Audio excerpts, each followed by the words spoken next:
Carol was a very beautiful girl. She was 26 years old. She lived a simple life. She worked at a bakery to help her family. Every morning, she woke up early, and every night, she went to bed tired. That was her life. One day, everything changed. A boy came into the bakery. His name was Paul. He was rich. Everyone in town knew his last name. His family had money, cars, houses, everything. But he came alone, and he asked for one cupcake. The next day, he came again and again. People started talking. Why is Paul going to that bakery? Is he lost? Is he in trouble?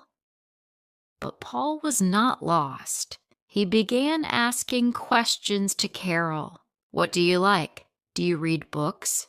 Do you like music? Carol was confused. Why are you talking to me? She asked. He smiled and said, because you are not like the others. That made her think. What did he mean? What was he looking for? After 2 weeks, he said, I think I like you. Carol didn't know what to say. She was poor. He was rich. Was he joking? But the next day he said it again. I think I like you a lot. Now she was confused. Could a rich boy love a poor girl? Would his family accept her? Was this even real? At first, no one knew about Paul and Carol. They talked in secret. They laughed. They shared stories. It felt special, but secrets don't stay secret forever. One morning, Paul didn't come. Then 2 days passed. Then 3. Carol was worried. Did he forget about me? Did I do something wrong? On the 4th day, he came back, but he looked different. He said, my parents found out about us. Carol's heart began to beat fast. She said nothing. She just listened. They are angry, Paul said.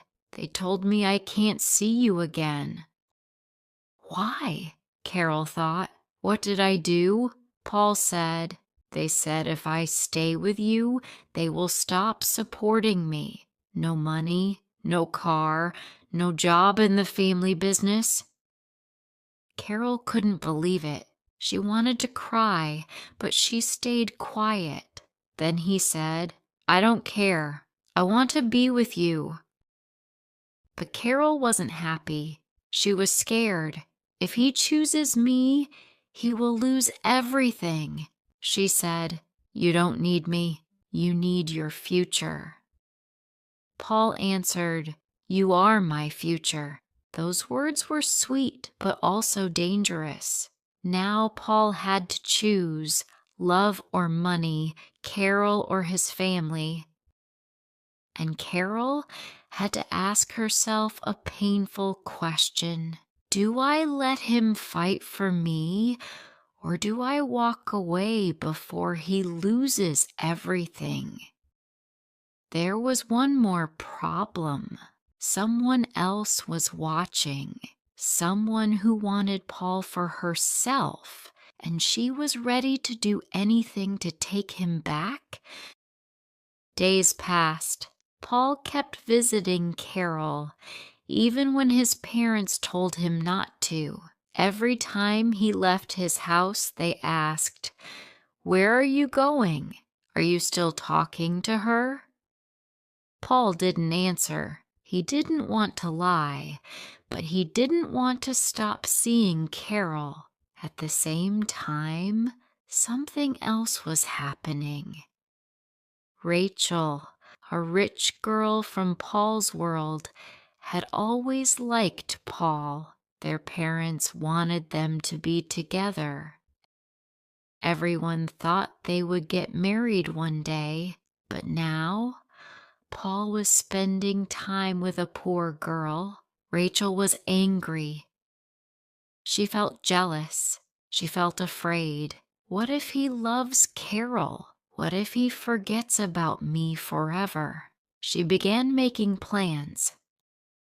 One day, Rachel went to the bakery. She looked at Carol and said, "You don't belong with Paul. He has a future. You don't.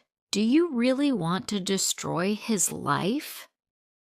Carol didn't answer, but her heart was beating fast. That night, Carol couldn't sleep. She thought, maybe Rachel is right. Maybe I'm just a problem. Maybe I should go. The next day, Paul came with flowers. He said, "I want you to meet my friends." But Carol said, "Maybe we should stop." Paul was shocked. "Why?" he asked. She said, "Your life is full of big things. Mine is small. You will lose everything. I don't want that." Paul looked at her. "I already told you. I don't care." Carol didn't know what to do. She knew that Rachel was right. Paul's father took his car, his money, and his phone. He said, "If you want to live like a poor man, go ahead." Paul had nothing now. He came to Carol walking. He looked tired. Carol felt pain in her heart. He is losing everything, and it's my fault. Paul said, "This is not your fault. This is my choice." But Carol didn't feel better. She began to think about leaving. At the same time, Rachel told Paul's parents a lie. She said, "Carol is using him. She wants his money. She told me that." Paul's mother began crying. Paul was angry. "That's not true," he said. But his parents didn't believe him. Now everything was broken. But Paul didn't give up. Even with no car, no money, and no support from his parents, he still came to see Carol. But Carol was changing. She didn't smile like before. She didn't speak much. Her heart was heavy. One night, Carol wrote a letter. In the letter, she said, "You have a big future. You don't need me. I don't want to be the reason you lose everything. I love you, but I must go." She left the letter on the bakery table and went home. She didn't wait for him to come. The next morning, Paul found the letter. He read it. He didn't cry. He didn't speak. He just left.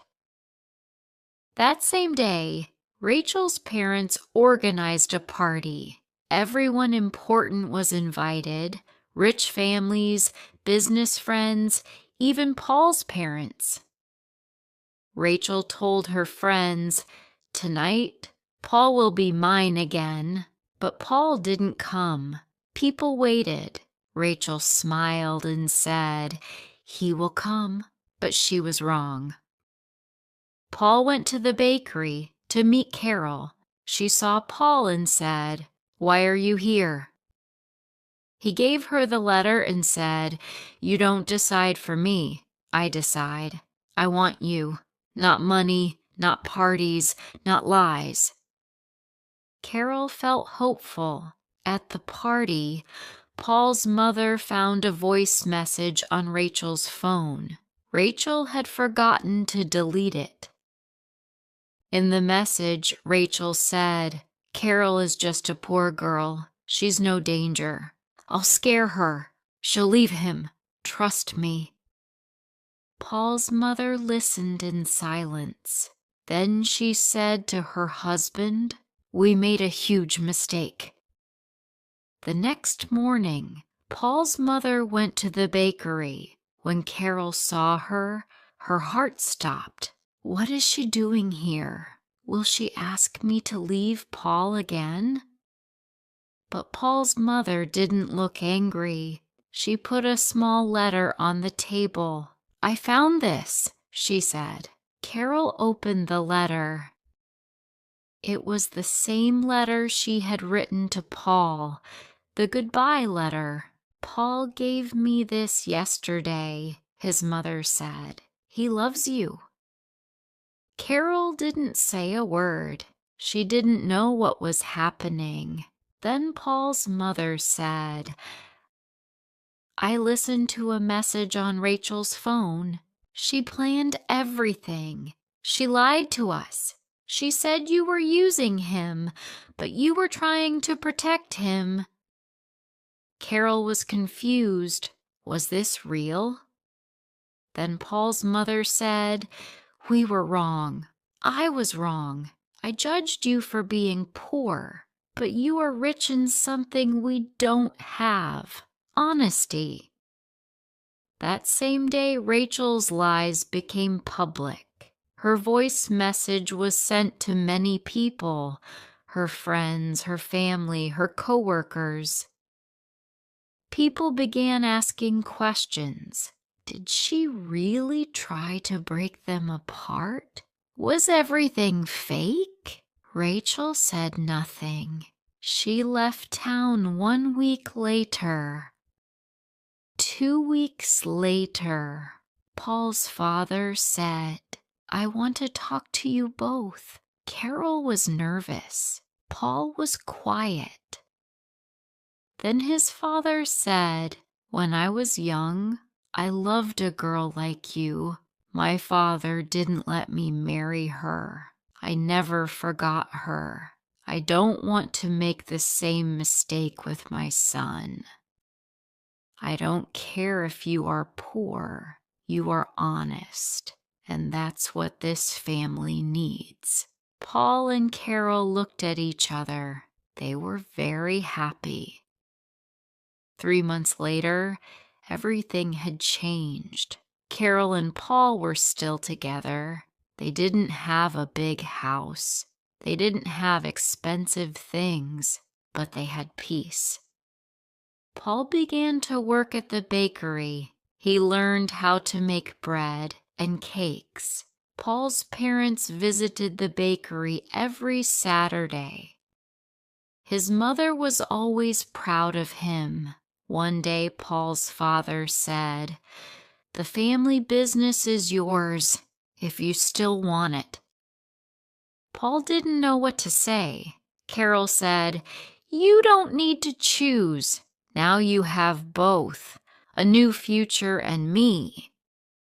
Paul smiled. "No," he said, "we have a new future." Carol looked at the bakery, at the people, at Paul. She remembered the first day they met. He only asked for a cupcake, and now they had love, respect, trust. No money could buy that.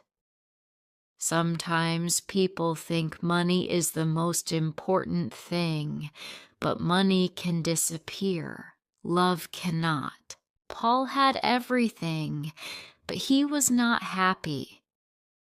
Love is not about gifts or big houses. It is about choosing each other, even when it's hard. If someone loves you for who you are, not for what you have, that is real love. And real love is stronger than lies, fear, or money. So if you are ever in the middle of a big choice like we were, ask yourself, what makes my heart feel full, even when my hands are empty? That's the right answer. If you liked this story, please like, comment, share, and subscribe.